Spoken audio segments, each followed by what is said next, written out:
আমি যখনই রান্না করতে যাই তখনই দেখি সারার বাবা কিছু না কিছু অফিস থেকে নিয়ে আসে। আর সারামণি তো উৎপেতে থাকে কখন সেই জিনিসগুলা বাবা নিয়ে আসবো আর সে খাবে। আর আমার ভাগ্নি ২-১ দিন আগে বলছিল যে জাম খাবে। এইজন্য সারার বাবা দেখি আবার জাম নিয়ে আসছে। বাজারে জামগুলা উঠছে ঠিকই কিন্তু এখনো ঐরকম পরিপক্ক হয় নাই। এদিকে অফিস থেকে এসে আবার আমি রান্না বসিয়ে দিছি আর ভাবলাম আজকে একটু শর্টকাট করে রান্নাটা করি। আর এইজন্য কয়েক টুকরা রুই মাছ নিছি আর রুই মাছের ঝুরি ভাজাটা আমার খেতে ইচ্ছা করতেছে কয়েকদিন ধরে। একা হাতে সংসার সামলাতে গেলে আসলে অনেকটা হিমশিম খেতে হয়। আমারও খুব ক্লান্ত লাগে একেক সময় যে এক হাতে এতগুলা কাজ করা আসলে খুবই খারাপ লাগে। সারাটা দিন অফিস শেষ করে তারপর বাসায় ফিরে আমার ভাগ্নি অবশ্য রান্না করে রাখে কিন্তু মাঝে মাঝে দেখা যায় যে ও রান্না করে আমিও এসে ২-১ পদ রান্না করি বা ও একটু রান্না করে রাখে।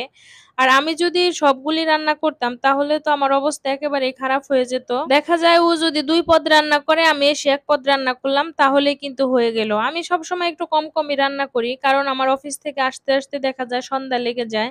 আর সন্ধ্যায় এসে শরীরটা খুব ক্লান্ত লাগে। এইদিকে আসার পরে একটু গা গোসল দিয়ে তারপর আবার সারামণিকে একটু সময় দিতে হয় যেহেতু সারাদিন সারামণি আমার ভাগ্নির সাথেই থাকে। এইজন্য সারামণিকে আমি একটু সময় দিয়ে তারপর রান্নার কাজে যাই। মাছটা কিন্তু এপিট ওপিট করে ভেজে তারপর আবার ঝুরি ঝুরি করে নিছি। এদিকে পেঁয়াজটা লাল লাল করে ভেজে তারপর এই যে সবকিছু দিয়ে সুন্দর করে কিন্তু ভেজে নিলাম। আর এটা গরম ভাতের সাথে খেতে প্রচুর মজা। আর এটা করলে কিন্তু গরমের দিন যেহেতু রেখেও খাওয়া যায়। ১-২ দিন এরকম করে রেখে দিলেও কিন্তু নষ্ট হবে না। যেহেতু তেলে ভাজা আর কড়কড়া করে একেবারে ভেজে নিছি।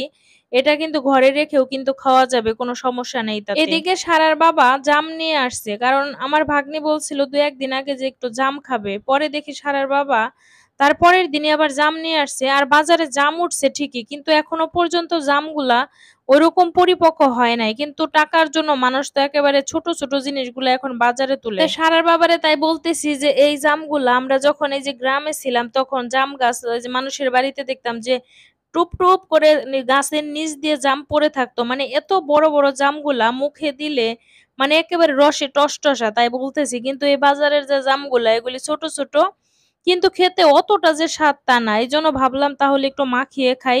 ভিন্ন প্রসেসিং করে একটু মাখিয়ে খেলে তারপরে কিন্তু খাওয়া যাবে। কিন্তু এভাবে আসলে শুধু শুধু জাম খাওয়া যাবে না। আর বিশেষ করে জাম যদি পরিপক্ক না হয় তাহলে কিন্তু খাওয়া যায় না। একেবারে গলা চিপ্পা ধরে। আমি এমনিতেই টক একটু কম খাই। এজন্য একটু ধনিয়া পাতা, কাঁচামরিচ আর চিনি, কাসুন্দি দিয়ে এটা মাখিয়ে খাবো। আর এটা মাখানোটা ভীষণ মজার ছিল।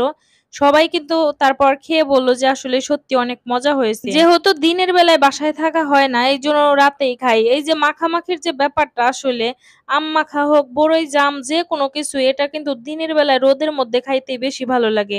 তারপরেও যেহেতু আমরা দিনের বেলায় বাসায় থাকি না এইজন্য রাতের বেলায় আমরা মাখিয়ে খাই। এই যে টক আমগুলি চলে গেল।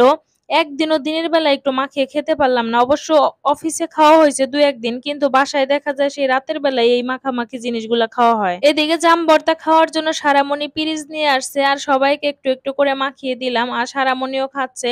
অবশ্য ও বেশি খায় নাই কারণ ওর কাছে নাকি ভালো লাগে নাই। আমার কাছে ভালো লাগছে আর আমার ভাগ্নিও খাইছে, সারার বাবাও খাইছে। সবার কাছে ভালো লাগছে, শুধু সারা অল্প খাইছে আর আমিরা এই যে ঘোরাঘুরি করতেছে।